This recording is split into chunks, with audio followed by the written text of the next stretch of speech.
지난주 방송 때 앞에 잡담을 너무 오래 해가지고 거의 뭐 1시간 넘게 했죠, 잡담을. 그래서 이번 시간은 영화 이야기에 집중을 해보고자 합니다. 이 밤의 영화 뉴스와 리뷰를 전해드립니다. 안녕하세요. 우리들의 진짜 영화 이야기 영화로운 밤 나이트 시네마입니다. 2024년 11월 9일 라이브 방송을 유튜브와 치즈직에서 진행하고 있습니다. 캐스트로 들으시는 분들 중에서 바쁘신 분들은 1.2배속이나 1.25배속으로 청취하실 것을 권장드리고요. 유튜브로 시청하시는 분들은 백그라운드 재생으로 음성만 들으셔도 무방합니다. 추천과 구독은 큰 힘이 되니까요. 잘 부탁드리겠습니다.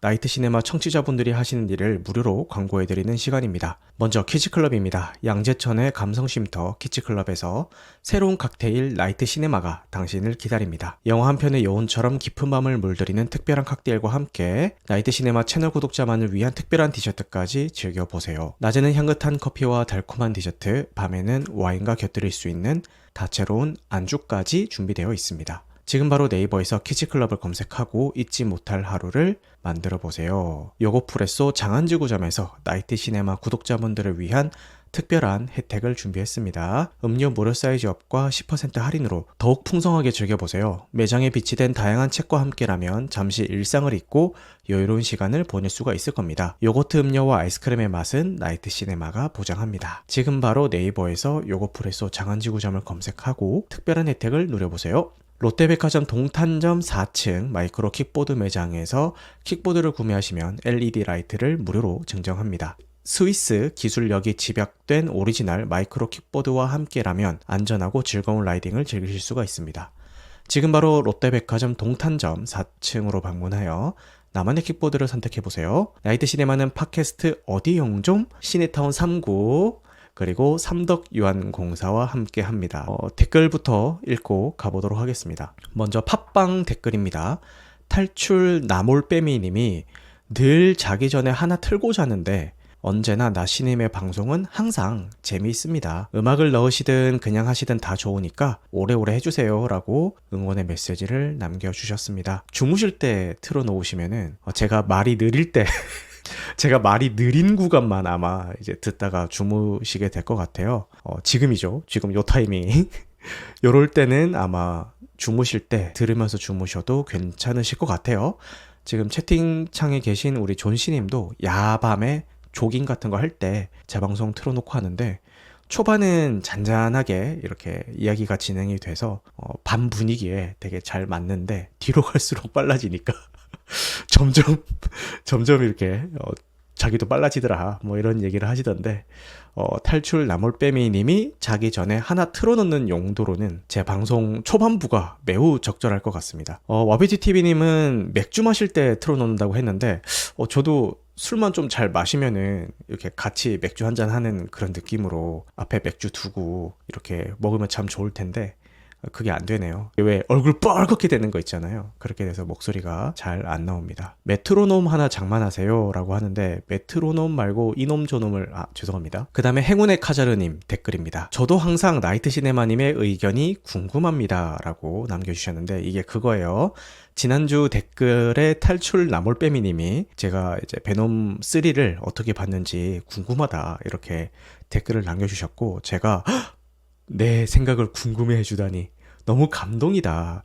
이 라이브 방송에 와주시는 분들도 영화 이야기 한다고 하면은 이제 갑니다. 뭐 메인 이벤트 끝났네요. 이렇게 얘기하는데 영화에 대한 내 생각을 궁금해 해주다니 너무 감동이다. 이런 식으로 말씀을 드렸는데 우리 행운의 카제르 님도 저도 항상 나이트 시네마님이 의견이 궁금합니다. 라고 얘기를 해주시네요. 그리고 행운의 카제르 님이 또 댓글을 하나 더 남겨주셨는데 미쳤다. 파묘도 손해보는 수익 구조라니 말이 안 됩니다. 진짜 영화 만드는 사람 안 나오면은 그때 어쩌려고 단물만 빼먹고 폐업하려는 걸까요? 기업들도 이제 미래에 대한 기대가 없나 봐요.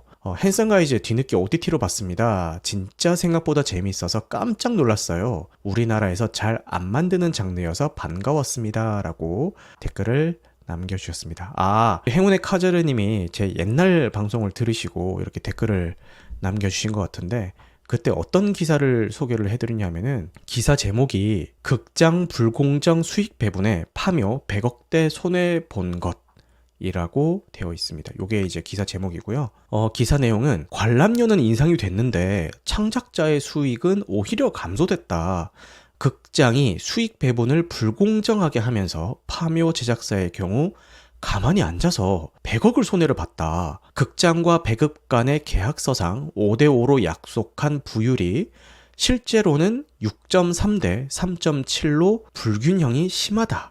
라고 이제 이런 기사가 있습니다. 이 기사를 접하고 저도 어이가 없어가지고 방송 중에 소개를 해드렸는데 우리 행운의 카자르님이 그걸 이제 들으시고 이렇게 리액션 댓글을 남겨주신 것 같습니다.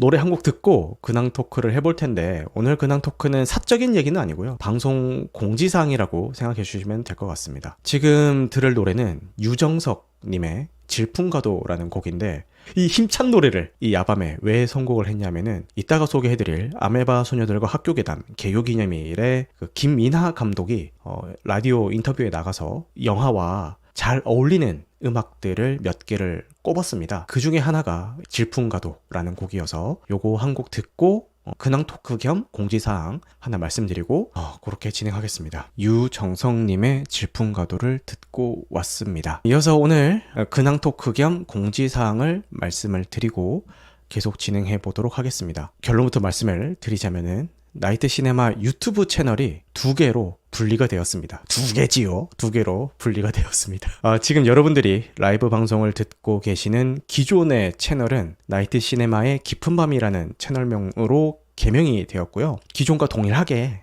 매주 토요일 밤 11시에 여기서 라이브 방송을 진행을 하고 그리고 유료 멤버십 전용 라이브 무편집본 컨텐츠를 여기서 보실 수가 있습니다. 그리고 편집된 팟캐스트용 컨텐츠도 이제 말이 편집된 거지 거의 1시간 전후 분량이거든요. 그것도 여전히 이 채널을 통해서 제공이 될 겁니다. 새로 만들어진 이 채널은 나이트 시네마의 이른 밤이라고 네이밍을 했고요. 10분 내외에 영화 한 편만 이야기하는 그 영상을 새롭게 분리된 채널에 업로드를 할 거고 1분 내외에 요 쇼폰 컨텐츠도 새롭게 분리된 채널에 업로드될 예정입니다.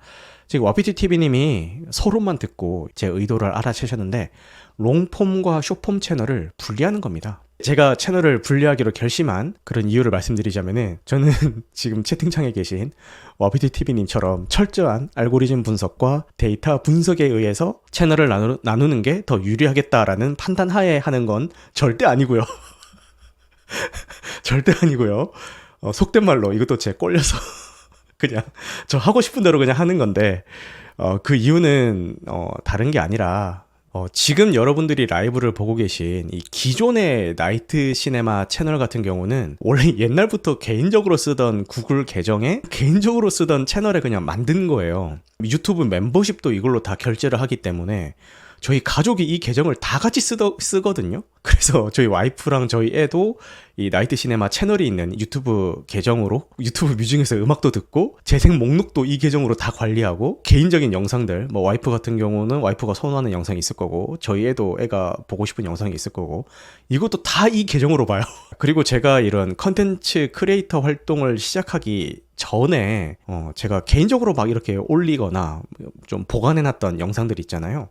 그런 것들도 제가 지금 일부 공개로 돌려놔서 그런데 어쨌든 지금 존재는 하고 있고 시간이 점점 흐를수록 방송 전용 구글 계정을 따로 만들고 싶다라는 생각이 좀 많이 들었어요. 구글 계정 하나에도 여러 채널을 생성을 할 수는 있는데 그 얘기가 아니라 아예 계정부터 분리시켜버린 그런 채널에서 나이트 시네마 컨텐츠를 운영하고 싶다라는 생각은 예전부터 있었는데 그렇다라고 해서 기존 채널에 여태까지 막 몇백 개를 올렸는데 이거를 한순간에 버리고 이렇게 다른 계정으로 옮겨간다거나 아니면 기존 채널을 통해서 팟캐스트 잘 듣고 계시거나 라이브를 잘 듣고 계신 분들 그리고 심지어 유료 멤버십에 가입하신 분들도 계신데 이 채널 그냥 한순간에 탁 끊어버리고 넘어가는 거는 좀 아닌 것 같아서 일단 이 짧은 컨텐츠만 올리는 신규 계정은 구글 계정 자체를 분리시켜서 하나 만들었고요.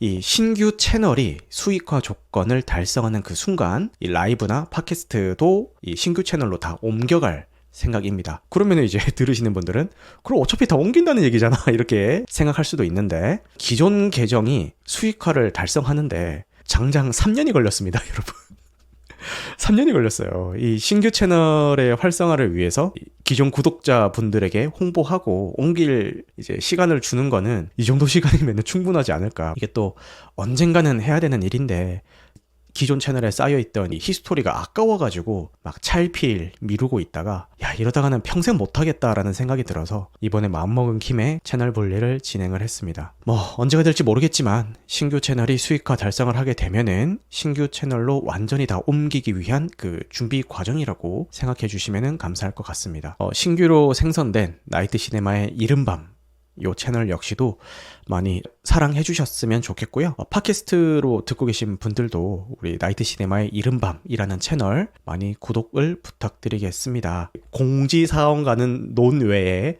솔직한 제 심정인데 너무 가슴 아픈 게 뭐냐면은 이 신규 채널로 분리된 채널에 제일 첫 바다로 올라간 게 지옥 시즌2 리뷰예요. 근데 개인적으로 이 지옥 시즌2 리뷰가 정말 마음에 들었거든요.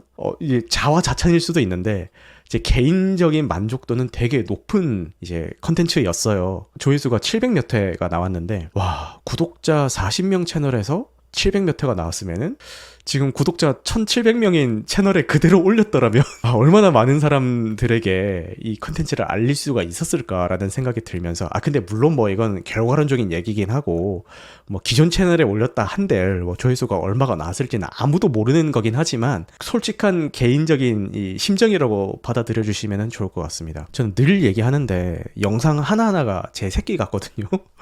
아니 제 새끼가 잘 됐으면 좋겠지. 아쉬움이 들면서도 지금 이런 사사로운 감정에 사로잡히면은 다시 원점으로 돌아간다. 지금 마음 먹었을 때 좀 단호하게 지금 이 컨텐츠가 비록 좀 빛을 못 보고 아쉬운 감이 있더라도 끊고 가야 된다. 이런 생각으로 좀 냉정하게 가려고 합니다. 자, 그러면은 이제 또 노래 한 곡을 듣고 개봉 영화 소개와 영화 뉴스 이야기를 하고 글래디에이터 1, 아메바 소녀들과 학교 괴담 개교 기념일 요 두 개는 스포일러 없이 진행이 되고요. 제일 마지막에 말씀드릴 아노라는 스포일러를 포함해서 그렇게 진행하도록 하겠습니다. 개봉 영화와 영화 뉴스를 말씀드리기 전에 들을 노래인 한스밴드의 호기심이라는 곡 역시 이 아메바 소녀들과 학교 괴담 개교 기념일의 감독인 김미나 감독이 라디오에 나와서 우리 영화와 잘 어울리는 노래인 것 같다라고 이제 추천을 했던 그런 곡입니다. 한스 밴드의 호기심을 듣고 왔습니다. 지금 채팅창으로 많은 분들이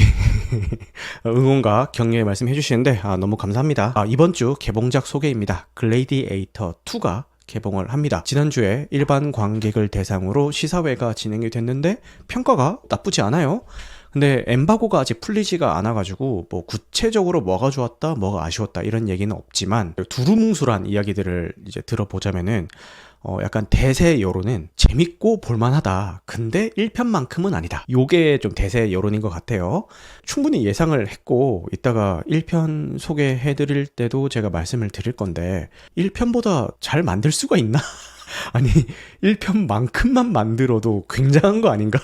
이런 생각이 들어서 그냥 그 정도의 반응이라면은 충분히 극장에서 볼만한 그런 가치가 있는 것 같다라는 생각이 들었고 이 1편에서 나오는 조카죠. 루시우스의 이야기를 다룬다고 하는데 한번 기대를 해보겠습니다. 그 다음에 우리 윤가님이 시사회 한번 GV 한번 이렇게 다녀오신 연소일기라는 작품이 개봉을 합니다. 한 고등학교 교사가 교실 쓰레기통에서 발견한 주인모를 유서를 통해 자신의 묻어둔 어린 시절 기억을 마주하게 되는 이야기라고 했는데 윤가님이 너무 감명 깊게 봤다라고 하시면서 시사회로 한번 봤는데 GV까지 다녀오시더니 GV를 듣고 나니까 더 좋은 영화인 것 같다라고 하시면서 강력 추천을 하고 있는 그런 작품입니다.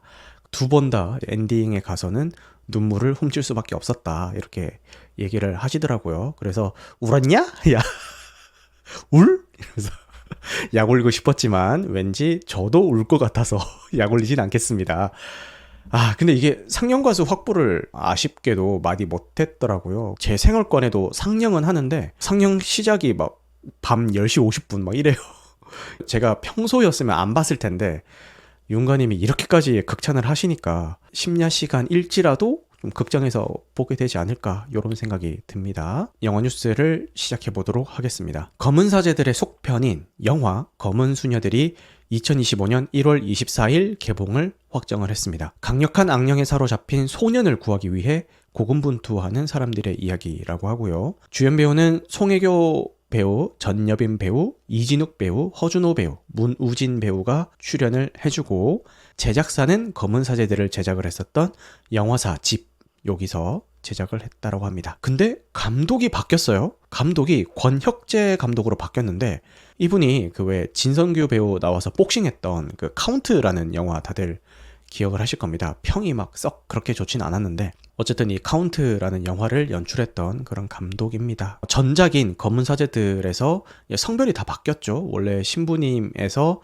수녀님들로 다 바뀌고, 악령에 사로잡힌 것도 소녀에서 소년으로 바뀌고, 성별이 바뀌어서 진행되는 작품인 것 같은데, 평가가 어쨌든 간에 일단 극장에서는 보게 될 것 같습니다. 보고 나서 방송에서 리뷰도 한번 해드리도록 하겠습니다. 그리고 이것도 기대작 중에 하나인데요. 지난 부산국제영화제 때 공개가 돼서 화제가 됐던 작품이죠. 영화에 조금 관심 있으신 분들은 액트 오브 킬링이라는 작품 다들 들어보셨을 거예요. 다큐멘터리 작품인데, 요 액트 오브 킬링을 연출했었던 조슈아 오펜하이머 감독의 첫 장편 극영화입니다. The End라는 작품이고요. 틸다 스윈튼, 조지 맥케이, 모세스 잉글램, 마이클 셰넌 배우가 출연을 합니다. 세계 종말 20년 후 부유한 가족이 지하 벙커에서 살아가는 이야기라고 하고요.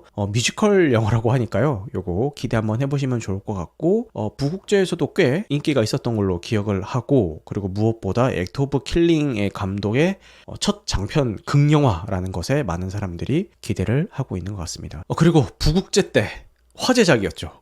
아마 바이럴이 된 거는 이 작품이 제일 많이 바이럴이 된 것 같은데, 서브스턴스가 12월 11일 개봉을 확정을 했습니다. 한때 할리우드 최고의 스타였던 50대 엘리자베스 스파클, 그러니까 데미 무어가 연기를 합니다. 이 엘리자베스 스파클이 나이 들어가는 것을 거부하고 젊음을 되찾고자 합니다. 그녀는 서브스턴스라는 신비한 약물을 통해서 더 젊고 더 아름다운 분신인 마가렛 콜리가 연기하는 수라는 인물을 만들어냅니다. 처음에는 일주일씩 번갈아가며 삶을 공유하지만 점차 상황이 통제를 벗어나기 시작합니다. 라는 이런 시놉시스를 가지고 있고, 바디 호러 장르라는 것에 충실한 굉장히 충격적인 이제 전개와 장면들이 이제 펼쳐지기 때문에 불쾌하면서도 박수를 칠 수밖에 없었다라는 평가를 하더라고요. 그래서 대체 이게 어떻길래 이 정도로 사람들이 좀 격하게 반응을 하나라는 생각에 너무 궁금한 작품인데, 시사회에 광탈을 해가지고 아마 12월 11일 날 개봉할 때까지 기다려야 될 것 같습니다. 그리고 추리 영화의 마스터피스로 불린 나이브스 아웃이 5주년을 맞아서 12월 4일 극장에서 재개봉합니다. 요거 강추드리고요. 지금은 이제 넷플릭스에서 제작한 영화들이 극장에 걸리는 경우가 잘 없는데, 보통은 그냥 바로 넷플릭스에 공개를 하죠. 이때 당시만 해도 넷플릭스에서 제작한 영화들도 극장에 짧게 걸어놨어요. 뭐 한 일주일 요렇게, 정말 그냥 극장 개봉했다라는 그 명목만을 취하기 위한 그런 개봉이긴 했는데, 짧게 걸어놨던 그런 시절이 있었습니다. 그때 이제 극장에서 운 좋게 감상을 했던 그런 작품이고, 너무 재밌게 봤어요. 진짜 재밌습니다. 저는 뭐 추리물 매니아도 아니고 이렇게 영화를 보면서 막 머리를 써가면서 보는 그런 타입도 아니기 때문에, 이제 저는 재밌게 봤다고 이야기를 하는데, 추리물 매니아인 여기 신가님이나 이런 분들이 이 작품을 보셨을 때 어떻게 받아들였을지는 잘 모르겠습니다만, 지극히 일반적인 제 관점에서 봤을 때는 너무 재밌게 봤던 작품입니다. 그리고 국내에서 많은 분들이 기다리고 있는 미키 17, 이 작품이 개봉일을 석 달 늦춰서, 원래 1월 31일 개봉이었는데 4월 18일로 개봉일을 미뤘습니다. 왜 그랬냐 하니, 시즌적으로 미국에서 이때가 성수기래요. 그래서 1월에 개봉하는 것보다 4월 달에 개봉하는 게 훨씬 더 흥행적인 면으로는 영화에 도움이 된다라는 판단에 그렇게 미뤘다고 하고, 처음에 뉴스가 나왔을 때는 미국에서 미뤘다라고 해서, 그러면은 한국에는 1월 31일에 그대로 개봉을 해주고 미국만 그렇게 밀린 거구나, 에이 미국 놈들아, 우리는 너희보다 미키 17 3달 더 빨리 본다, 이런 생각을 하고 있었는데 한국도 4월로 밀렸다고 합니다.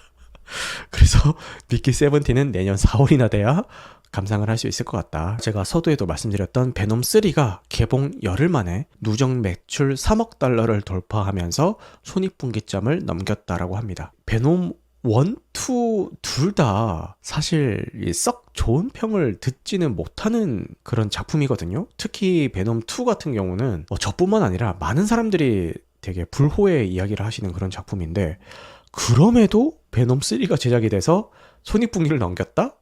야, 이거 야, 진짜 모르겠어요. 진짜 이 흥행과 이 손익분기를 넘기는 기준은 시간이 지날수록 모르겠습니다. 이게 뭐 어떻게 해야 이렇게 되는 건지. 참 대단하다는 생각이 들고, 이러니까 그렇게 욕을 먹어도 후속편을 만드는구나, 이런 생각이 들었습니다. 네, 오늘 준비한 영화 뉴스는 여기까지 소개해 드리도록 하겠습니다.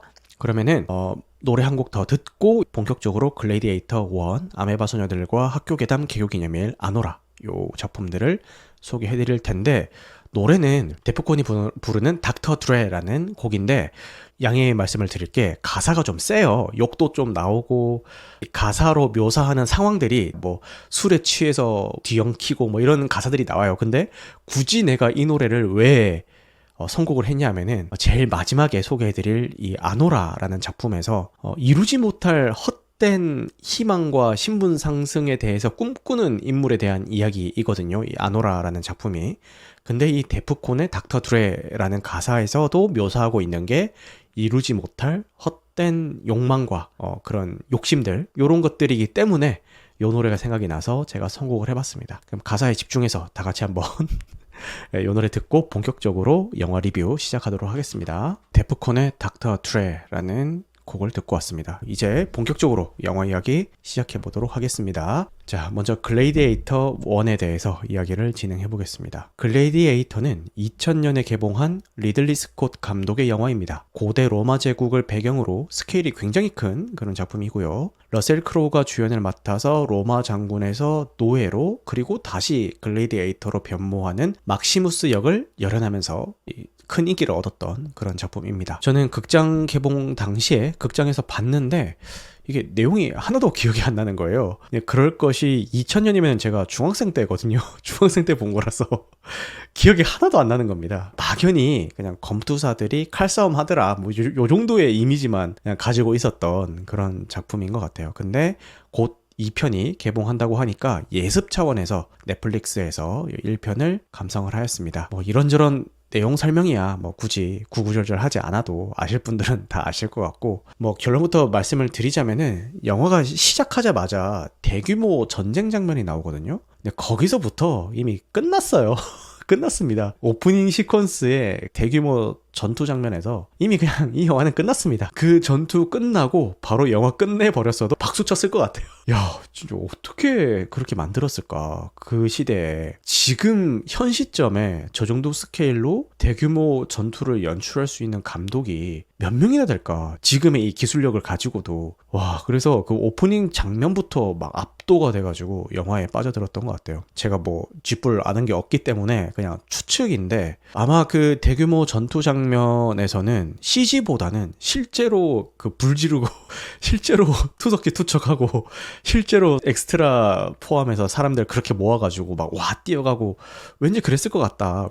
물론 뭐 CG도 썼겠지만 CG가 주가 된 게 아니라 CG는 정말 그냥 이 보조하는 개념으로만 쓰고 웬만한 건 다 정말 진짜로 했을 것 같다라는 느낌이 들 정도로, 와, 그 전쟁 장면이 생생하더라고요. 이런 대규모 전투 장면도 훌륭한데 그 뒤에 나오는 이 콜로세움에서 벌어지는 검투사들의 소규모 전투 장면도 마치 내가 저 콜로세움 안에 들어가서 막시무스의 명령을 따르면서 함께 싸우는 그런 느낌이 들 정도로 이 연출을 너무 잘했더라고요. 야, 이런 액션 장면의 몰입감에 있어서는 흠잡을 것이 없다. 너무 잘 만들었다. 그런 생각이 들었습니다. 채널을 돌리다가 OCN이든 OCN 액션이든 이게 딱 걸리면은 어느 시점에 걸리든 간에 계속 틀어놓고 보게 될 것 같은 그런 작품이었던 것 같아요. 캐릭터들도 굉장히 매력적이었는데, 막시무스는 뭐 말할 것도 없고, 이 호아킨 피닉스가 연기한 코모두스가 이제 현 시대에 와서 재평가 받고 있다면서요. 상영 당시에는 그냥 잔혹한 폭군 요 정도의 이미지였는데 지금에 와서는 애정 결핍과 인정 욕구에 사로잡혔다라는 그 서사가 좀 더 부각이 되면서 이 코모두스에게 감정이입을 했다라는 분들이 꽤 계시더라고요. 그리고 그 대사 중에 사람들이 자주 언급하는 대사, 넌 날 좋아하게 될 거야? 내가 너를 좋아하니까. 뭐 이런 대사들 있잖아요. 거기에 막 의미 부여를 해가지고 이 캐릭터를 요새 띄우는 그런 분위기가 있던데, 뭐 사실 저는 공감이 잘 안 되긴 하고요. 저는 지금 보면서도 그냥 미친놈 같더라고요. 그냥 또라이 같더라고요, 보면서.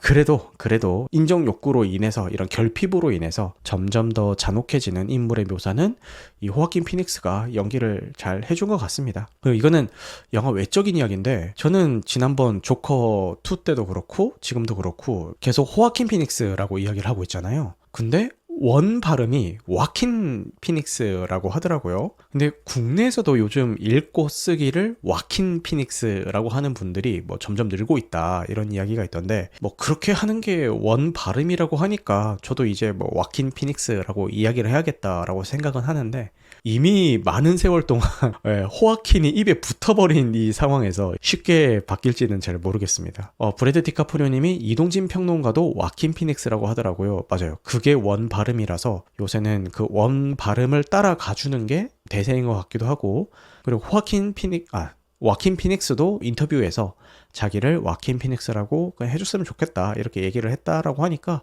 뭐 본인이 원한다니까 와킨 피닉스라고 해주는 게 좋을 것 같습니다. 저는 이렇게 좀 재밌게 봤는데, 역사 고증 문제나 각본 완성도 같은 것들로 지적을 많이 받았다라고 하더라고요. 근데 부끄럽지만 저는 뭐 그쪽으로는 잘 몰라서 보면서 딱히 뭐 불편하다거나 뭐 걸린다거나 그런 느낌 없이 끝까지 재밌게 잘 봤습니다. 그리고 설사 제가 뭐 거기에 대한 지식이 좀 있어가지고 그런 것들이 걸렸다 하더라도 그거를 상쇄하고도 남을 만한 다른 장점들 때문에 그런 게 크게 막 눈에 들어오진 않았을 것 같기도 해요. 개봉 후 20년이 지난 지금 이 시점까지도 많은 분들의 사랑을 받고 있는 명작이고, 이 현대 영화 기술로도 쉽게 따라잡기 힘든 그런 퀄리티를 보여주고 있는 작품이기도 하니까요. 앞으로도 계속 사랑을 많이 받게 될 작품인 것 같습니다. 그래서 개봉을 앞두고 있는 2편은 이 코모두스의 조카였던 루시우스가 주인공이라고 하는데, 앞서 말씀드렸던 것처럼 시사회 후기는 볼만한데 1편만은 못하다, 요게 대세인 것 같습니다. 사실 뭐 1편을 이렇게 만들어 놓으면은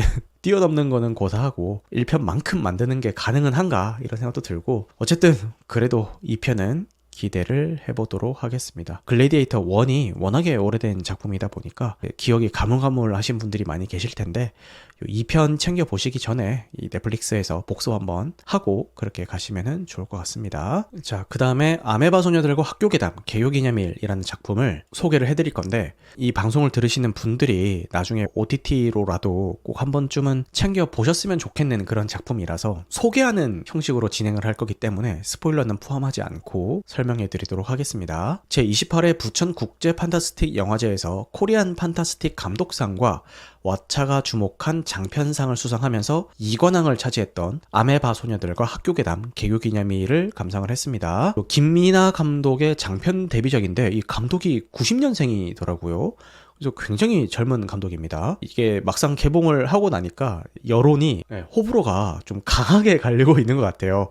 근데 불호의 의견도 충분히 이해가 가고, 저래서 좀 별로였을 수도 있겠다, 이런 생각이 드는데, 저는 좋았거든요. 어떤 점이 좋았고 왜 불호의 이야기가 나오고 있는지, 이런 것들을 스포일러를 포함하지 않고 그냥 소개해드리는 그런 입장으로 말씀을 드리도록 하겠습니다. 많이들 보셨으면 하는 마음에 스포일러를 포함하지 않는 거예요. 네, 대략적인 스토리를 설명을 해드리자면은 고3 학생들의 이야기이고요. 영화 감독을 꿈꾸는 지연이라는 인물이 있습니다. 지연과 친구들이 우연히 1998년에 촬영된 비디오 테이프를 방송실 캐비넷에서 발견을 하게 됩니다. 근데 그 비디오 테이프 내용은 개교 기념일 밤에 귀신과 숨바꼭질을 해서 이기면은 수능 만점을 받을 수 있다라는 그런 학교 괴담이 있는데, 그 괴담을 1998년도 그 당시에 실행에 옮겼던 그 선배들이 그 과정을 비디오로 촬영한 그 비디오 테이프예요. 근데 그 비디오에 나오는 그 선배들이 실제로 싹 다 수능 만점을 받아서 신문에도 나오고 화제가 됐던 그런 분들이거든요.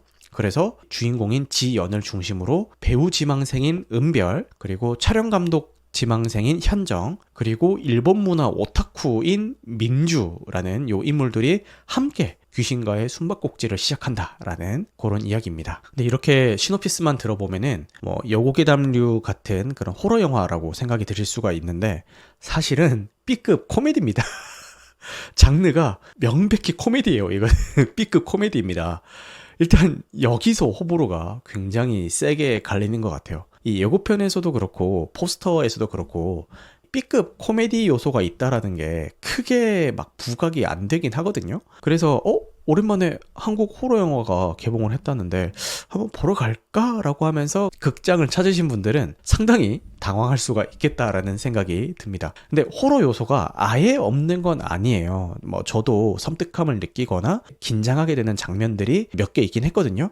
근데 그게 주는 아니고 소녀들이 이 상황을 어떻게 헤쳐나가는지를 코믹스럽게 묘사하는 게 이 영화의 주된 내용입니다. 아까 스포일러가 없다라고 말씀을 드렸기 때문에 구체적으로 개그 코드가 이렇고 어떤 장면이 제일 웃겼고 이거를 제가 여기서 말씀을 드리면은 알고 보면은 재미가 없잖아요. 그래서 구체적인 사례들은 말씀을 못 드리겠지만 기존 호러 영화의 클리셰를 깨려고 노력한 흔적들도 많이 보이고요. 심지어는 제4의 벽을 깨는 연출도 여러 번 연출이 됩니다. 근데 이 과정에서 만화적인 연출이나 CG가 쓰이기도 하는데 뭐 이런 것들도 B급스럽게 연출이 되기 때문에 이런 거에 익숙하지 않으신 분들은 유치하다면서 막 경기를 일으킬 수도 있는데 근데 이런 거를 좋아하시는 분들은 귀엽고 발랄하게 그런 것들을 좀 받아들이실 수가 있지 않을까 그런 생각이 듭니다. 이게 제목이 독특하잖아요. 저게 무슨 뜻인지 궁금해 하실 분들이 계실 것 같아요. 근데 감독 인터뷰에서 설명을 해주신 게 있더라고요.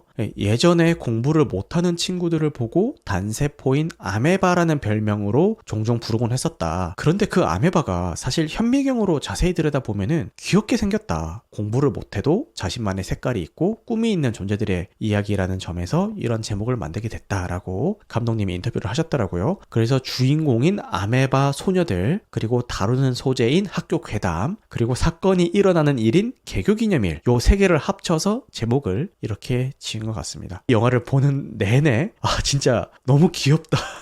그러니까 여기 나오는 주인공들도 귀엽고 이 영화가 만들어진 그 분위기도 귀엽고 되게 귀엽습니다. 근데 여기 나오는 주인공들이 아까 말씀드린 것처럼 각자의 꿈이 있죠. 이제 김도연 배우가 연기하는 지연은 영화 감독이 꿈이고, 손주연 배우가 연기하는 은별은 연예인이 꿈이고, 강신희 배우가 연기하는 현정은 촬영 감독, 정다함 배우가 연기하는 민주는 구체적인 꿈은 안 나오지만 일본 문화에 관심이 많은 그런 인물이죠. 이렇게 다양한 꿈이 있는데 어른들은 하나같이 너 영화 감독 하려면은, 너 연예인 하려면, 너 촬영 감독 하려면은 일단은 수능을 잘 봐서 대학을 잘 가야 돼 라고 하나같이 어른들은 이야기를 합니다. 그러니까 내 꿈이 뭐든 간에 일단 수능을 잘 봐서 이 대학을 가야 하는 이 현실 앞에서 주인공들은 실패하면은 목숨을 잃을지도 모르는 이 귀신 숨바꼭질에 참여하게 되는 거죠. 그래서 김민하 감독은 이런 설정을 통해서 경쟁 시대에 지친 세대들을 조명하고 웃음으로 사람들을 위로하고 싶었다라고 인터뷰를 했더라고요. 그래서 존재만으로도 충분하다라는 그 메시지를 전달하고 싶었고, 공부를 잘 하지는 못하지만 각자의 꿈과 개성이 있는 이 아메바 소녀들의 이야기를 통해서 관객들에게 위로와 용기를 주고 싶었다라고 이야기를 했습니다. 영화적인 완성도가 막 그렇게까지 뛰어나냐라고 하면은 거기에 대해서 제가 섣불리 확답은 못하겠어요. 근데 이 한국 영화계에 신선한 바람을 불어넣었다 라는 그 면에서는 진짜 높게 평가를 해주고 싶고요. 호러와 코미디의 조화, 그리고 사회적인 메시지, 그리고 신인 감독과 배우들의 열정이 어우러져서 좀 시너지를 발휘한 케이스가 아닌가 라는 생각이 들고, 한국 영화의 다양성을 넓히는데 기여한 작품이다 라는 생각이 듭니다. B급 감성의 호러 코미디가 취향이신 분들은 극장 관람도 추천을 드리고, 나중에 VOD나 OTT를 통해서라도 한번 감상하셨으면 좋겠습니다. 젊은 감독과 신인 배우들이 저예산으로 사람들이 잘 다루지 않는 비주류 장르를 통해서 이 정도 결과물을 내놨다라는 것만으로도 많은 의미를 두고 싶은 그런 작품인 것 같습니다. 오늘자 기준으로 1만 관객을 돌파한 것 같은데 좀 잘 됐으면 하는 그런 마음이 있는 작품입니다. 네, 그리고 오늘의 마지막 순서입니다. 네, 아노라라는 영화를 소개를 해드리도록 하겠습니다. 아노라는 참고로 길게 이야기를 할 거고 그리고 스포일러를 포함을 하고 있습니다. 어차피 마지막 순서니까 만약에 아노라 안 봤는데 조만간 볼 거다 이런 분들은 나중에 보시고 나서 이렇게 들어주시면 좋을 것 같고,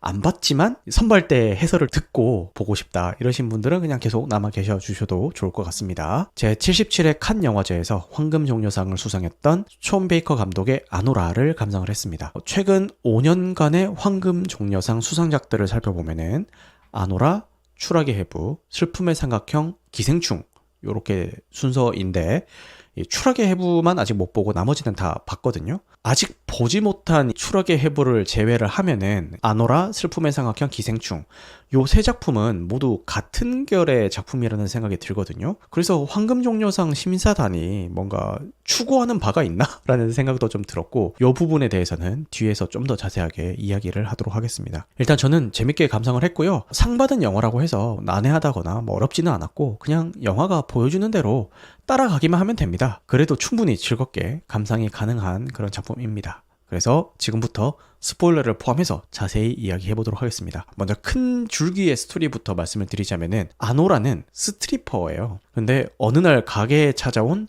러시아 재벌 2세 손님인 이반을 만나게 됩니다. 근데 이 둘이 점점 관계가 발전을 하다가 급기야 결혼까지 하게 되죠. 근데 이 사실을 알게 된 이반의 부모님이 하수인 3인방을 보내게 되고, 여기에 겁을 먹은 이반은 도망을 쳐버립니다. 이반이 도망갈 때 아노라가 이반을 잡으니까 이반이 아노라, 안 와라, 아노라, 안 와라, 아노라, 안 와라, 안 와라.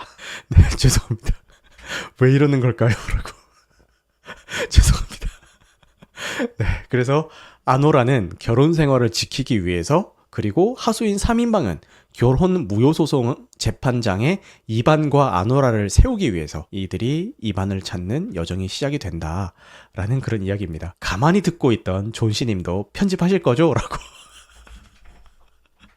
조용히 채팅 치지 않고 귀로만 듣고 있던 존씨님도 화들짝 놀라셔서 후다닥 달려와서 얼른 휴대폰을 집어들어서 얘 이러면 안 된다.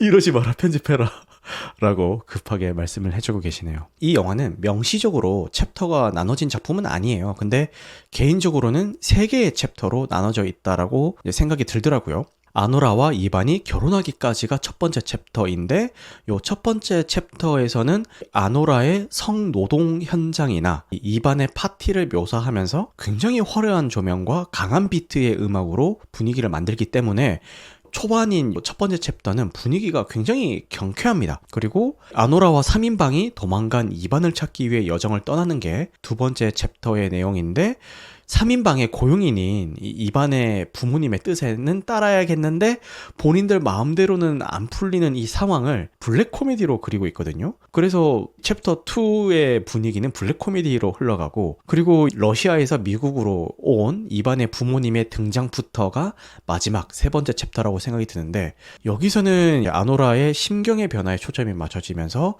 첫 번째와 두 번째 챕터에서 경쾌하고 웃기게 가져오던 그 분위기가 갑자기 확 가라앉게 돼요. 이렇게 챕터마다 다른 분위기로 구성이 되어 있다 보니까 재생 시간이 거의 2시간 19분이나 되는 꽤 긴 시간인데, 이 시간 동안 지루하지 않게 감상할 수 있었던 것 같습니다. 인상 깊었던 요소에 대해서 지금부터 이야기를 좀 해보겠습니다. 먼저 자본주의 사회에 존재하지는 않지만 눈에는 명확히 보이고 있는 이 계급에 대한 묘사였는데요. 앞서서 이야기했던 황금종려상 수상작인 기생충과 슬픔의 삼각형과 같은 결이라고 느껴지더라고요. 이 극 중에 나오는 기득권들은 항상 여유롭습니다. 4대 보험 보장도 안 해주는 아노라의 고용주는 아노라가 항의를 해도 그냥 뭐 허허실실 웃으면서 그냥 별거 아니라는 듯이 항상 넘기고, 여기서 아노라랑 결혼하게 되는 이반도 마찬가지죠. 걱정이 없어요. 그냥 직업이 그냥 재벌 2세인 거잖아요. 항상 성대한 파티를 열고 여자친구가 필요하면 돈으로 사버리면 되고, 처음에는 단순한 욕망 해소를 목적으로 아노라에게 돈을 지불을 하다가 일주일 동안 여자친구가 되어달라면서 큰 돈을 지불을 하게 되죠. 그리고 이반에게 있어서는 결혼도 마찬가지입니다. 정말 아노라가 좋아지고 사랑하게 되고 이래서라기보다는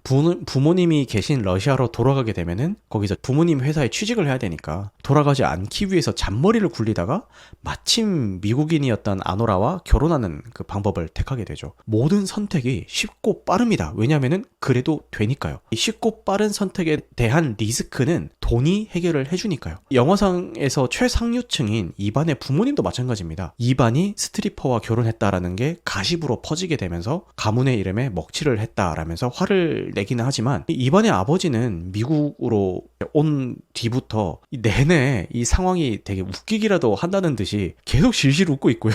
이 집안의 실세로 보이는 어머니 역시 혼인 무효 소송에 저항하고 있는 아노라의 발버둥이 우습다는 듯이 그냥 뭐 너 별거 아니야. 네가 그렇게 이야기해봤자 네 힘으로 바꿀 수 있는 거 아무것도 없어. 이런 자세로 웃어 넘기죠.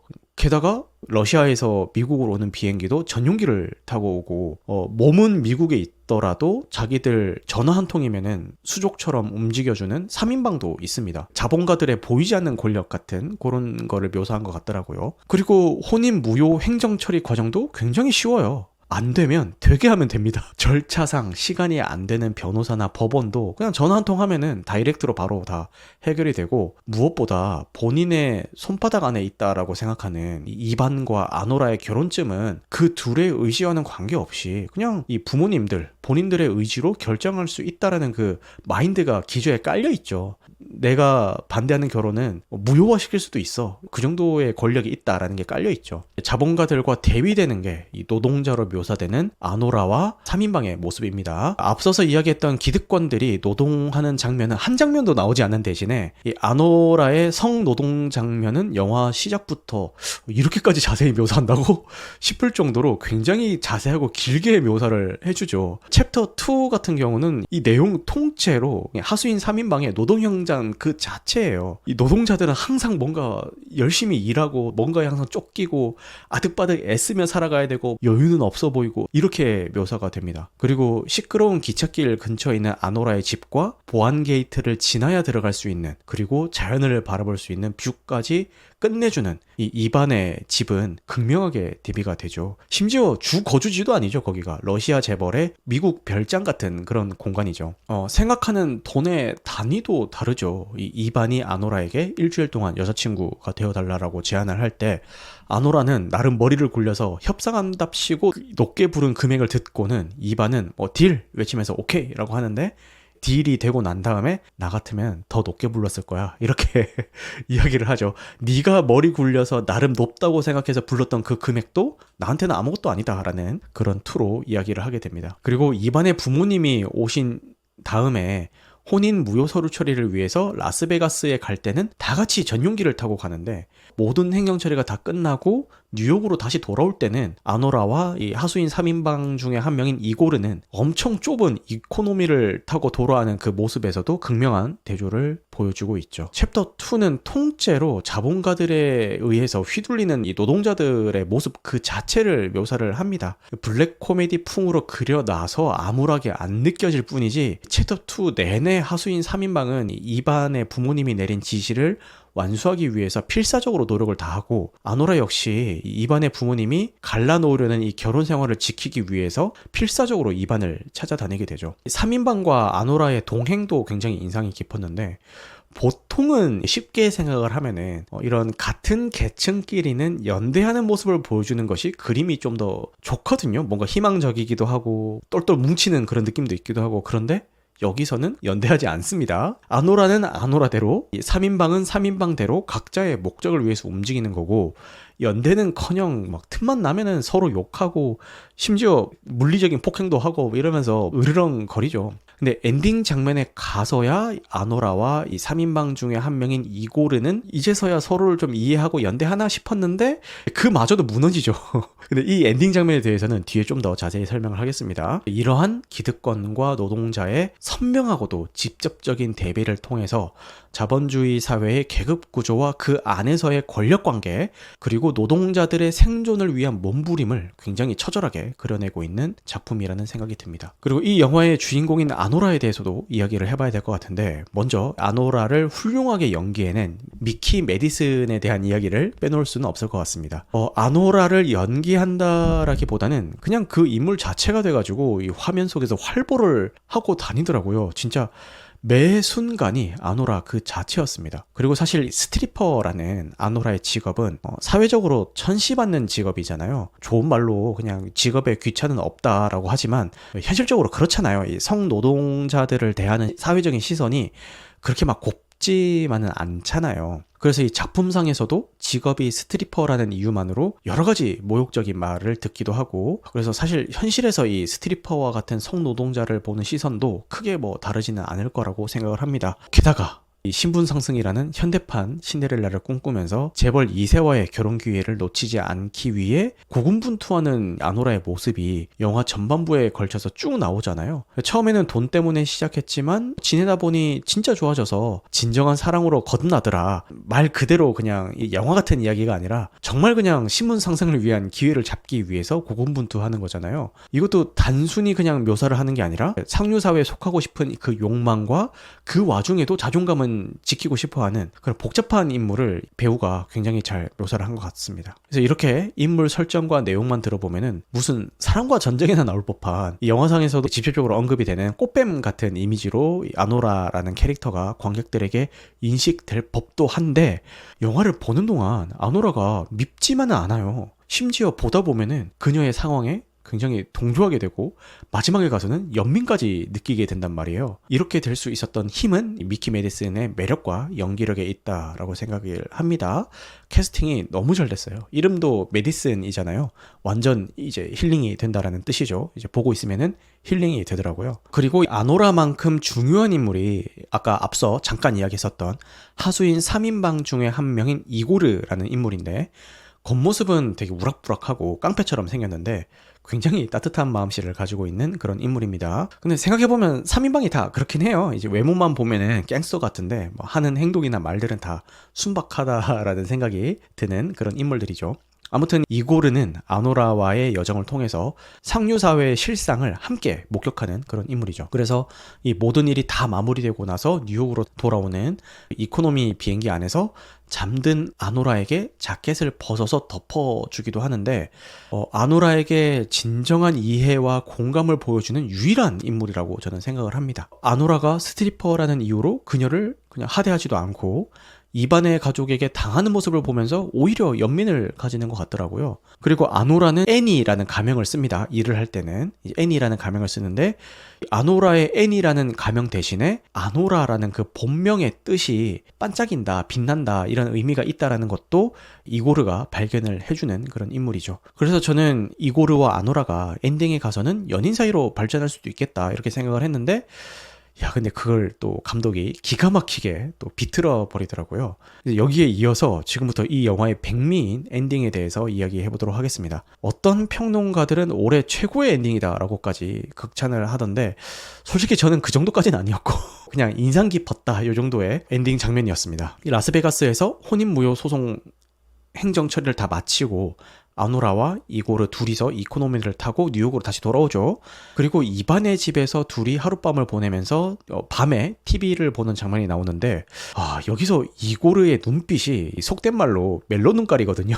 멜로 눈빛이에요. 그래서 저는 이 둘이 끝까지 티격태격 하기는 하는데 그래도 어쨌든 잘 될 줄 알았어요. 근데 대화 중에 아노라는 이고르에게 너는 나를 강간했을지도 몰라 라는 식의 악담을 퍼부으면서 거리를 두죠. 그래서 처음에는 이게 왜 저렇게까지 심하게 이야기를 하지? 라는 생각이 들었는데, 요거는 뒤에서 말씀을 드리겠습니다. 그리고 다음날 아침에 이반의 별장에서 아노라의 짐을 챙겨가지고 이고르가 운전을 해서 다시 아노라의 집까지 태워다주는 그런 장면이 나오거든요. 근데 차 안에서 이고르는 아노라가 그토록 원했던 이반의 가족에게 뺏겼다고 생각했던 그 결혼 반지를 몰래 가져와서 아노라에게 자, 너 이거 가져가고 이거 내가 줬다고 얘기하지 마. 이렇게 돌려주게 되죠. 근데 그 순간 갑자기 아노라가 결혼 반지를 받아들더니 운전석 시트를 뒤로 제껴버리고 이고르 위에 올라타서 갑자기 성관계를 시도를 하죠. 성관계 도중에 이고르가 아노라에게 키스를 시도를 하는데 아노라는 키스를 필사적으로 거부하다가 결국 이고르의 품에 안겨서 오열하면서 영화가 끝이 나게 됩니다. 이때 사운드가 참 좋았던 게 제가 임의로 아까 서두에 구분했었던 챕터 1과 챕터 2에서는 항상 시끄러워요.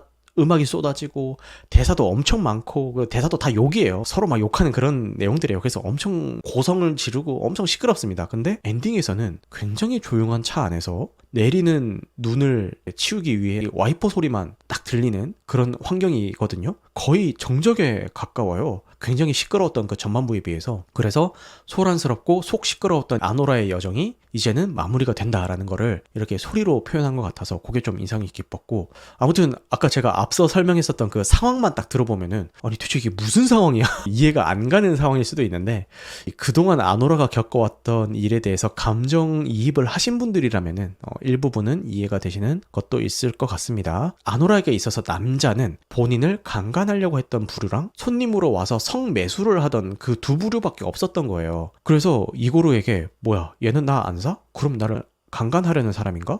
라는 이런 이분법적인 논리로 앞서서 그런 악담을 퍼붓게 된 게 아닌가. 그리고 이고르를 끝까지 경계했던 이유는 본인의 욕망의 민낯을 이고르에게 모두 들켜버렸기 때문이라고 생각을 합니다. 그러니까 왜 그런 얘기 있잖아요. 길 가다가 철푸석 넘어지면은 이게 아픈 거보다 쪽팔린다고 그런 얘기 하잖아요. 아노라도 마찬가지예요. 신분 상승의 그 욕망을 낱낱이 들켜버린 그 인물에게 살갑게 다가갈 수가 없는 거예요. 그러니까 싫은 거예요. 굳이 보여주고 싶지 않았던 내 모습을 다 봤던 사람한테. 그래서 이고르의 멜로 눈빛에도 불구하고 감정이 생기지 않은 거라고 생각을 했습니다. 그리고 갑자기 왜 이고르에게 먼저 성관계를 시도하는 그 장면이 나오느냐 하면은 다이아 반지를 몰래 챙겨와준 이고르에게 감사의 표시를 해야 되는데 아노라가 알고 있는 이 감사의 표시는 그런 방법밖에 없었던 것 같아요. 성노동 현장에 물들어 있다 보니까 순수한 감정을 순수하게 받아들이고 순수하게 표현하는 거를 상실해버린 게 아닌가라는 생각이 들더라고요. 그리고 이고르의 키스를 거부하는 것도 이건 내가 너를 사랑해서 하는 성관계가 아니라 그냥 감사함을 표현하고 싶어서 하는 성관계야. 나는 이렇게밖에 감사함을 표현할 줄 모르겠어. 근데 키스를? 야, 갑자기? 야, 선 지켜라. 약간 이런 의미로 키스를 거부한 것 같았습니다. 그리고 결국 이고르의 품에 안겨서 울음을 터뜨리는 거는 이고르의 품에서 뭐 온기를 느껴서 그랬던 걸 수도 있고, 그동안 상류사회에 적응하기 위해서 자신의 진짜 모습을 숨기고 있던 아노라가 마침내 모든 가면을 다 벗어 던져버리고 진짜 자기 감정을 드러내는 그 장면이라고 생각을 하거든요. 그래서 그동안 감추고 억눌려 왔던 이 모든 감정들이 엔딩에 와서야 터져나오게 되는 거죠. 이 울음을 그냥 듣기에는 되게 서러운 울음으로 들릴 수도 있지만 한편으로는 이 울음을 기점으로 해서 아노라가 한 단계 더 성장할 수 있는 울음이다 라는 생각도 들었습니다. 그 울음을 터트림으로 해서야 스스로를 감추지 않고 온전히 드러내는 방법을 아노라가 배우게 된 게 아닌가. 그래서 정리를 해보자면은 이 긴 상영 시간에도 불구하고 이야기의 전개에 따라 영화의 분위기가 바뀌기 때문에 지루한 느낌 없이 재밌게 감상할 수 있는 그런 작품이고요. 구구절절 설명을 했는데 그냥 복잡하게 생각하지 말고 그냥 이야기 그 자체를 쫓아가기만 해도 흥미롭게 보실 수가 있고, 앞서 설명드렸던 계급에 대한 대비를 찾아보면서 본다든가 아니면은 아노라라는 인물이 어떻게 성장을 하고 어떻게 변화해 가는가 그런 거를 포커싱해서 보셔도 흥미롭게 보실 수 있는 작품입니다. 그런데 과연 이런 큰 상을 수상할 정도로 굉장한 작품이었나. 솔직히 제 기준에서는 인상 깊고 재밌게 보긴 했지만 좋은 영화는 맞는데 황금종려상을 이런 생각이 좀 들기는 하더라고요. 황금종려상을 수상을 했었던 기생충, 슬픔의 삼각형, 아노라, 이거를 비교해보면은 큰 줄기가 같다는 것을 알 수가 있습니다. 자본주의 시스템에서의 기득권자와 하층민 혹은 노동자의 대비를 보여주고, 하층민이 계급 상승을 시도하고 그게 성공한 것처럼 보이지만 결국은 그 시스템 자체는 뒤엎지 못하고 씁쓸한 결말을 맞는다. 그리고 그 과정에서 단순 기득권자와 하층민의 대립을 그리는 게 아니라 하층민들끼리의 대립을 그리기도 하고 다소 무거워질 수 있는 이 분위기를 블랙 코미디 요소로 중화시킨다. 제가 볼 때는 이 문장 하나로 이 세 작품 모두 다 설명이 가능하다고 보거든요. 그래서 이게 황금종려상 수상의 공식 같은 건가? 라는 생각도 좀 들기도 했습니다. 이 션 베이커 감독을 이 작품으로 처음 접한 건데 성노동자에 대한 이야기를 꾸준히 다루고 있는 분이라고 하시더라고요. 심지어 차기작도 또 성노동자를 소재로 준비 중이다 이렇게 인터뷰를 하신 것 같던데 왜 이렇게까지 성노동자 이야기를 자주 다루는가에 대한 인터뷰를 제가 어디서 주워 들었는데 영화 제작 관련 쪽으로 진출하는 인력들의 계층이 점점 좁아지고 있대요. 과거에는 다양한 계층들이 영화 제작 현장에 들어왔는데 요즘은 어느 정도 여유가 있는 계층에서 영화 제작 현장에 많이 진출을 한다라고 하더라고요. 그러면은 점점 더 사회적으로 천시받는 계층에 대한 이야기를 하는 영화 제작자들이 없어질 거라고 본인이 생각을 했고 본인이라도 이들을 계속 꾸준히 조명을 해줘야겠다라고 생각을 했다라고 합니다. 성노동자들도 우리와는 다를 바 없는 똑같은 노동자다라고 인식 개선도 하고 싶고 사회적인 선입견도 바꾸고 싶었다라고 이야기를 하더라고요. 이런 감독의 의도에 얼마나 공감하는지는 각자 판단을 하시면 될 것 같고요. 솔직히 저도 아노라라는 작품을 보면서 아노라한테 감정이입도 하고 그렇긴 했지만 우리나라에서는 명백히 불법이니까. 근데 뭐 일부 나라에서는 또 합법인 나라도 있으니까 그런 데서의 이야기인 것 같습니다.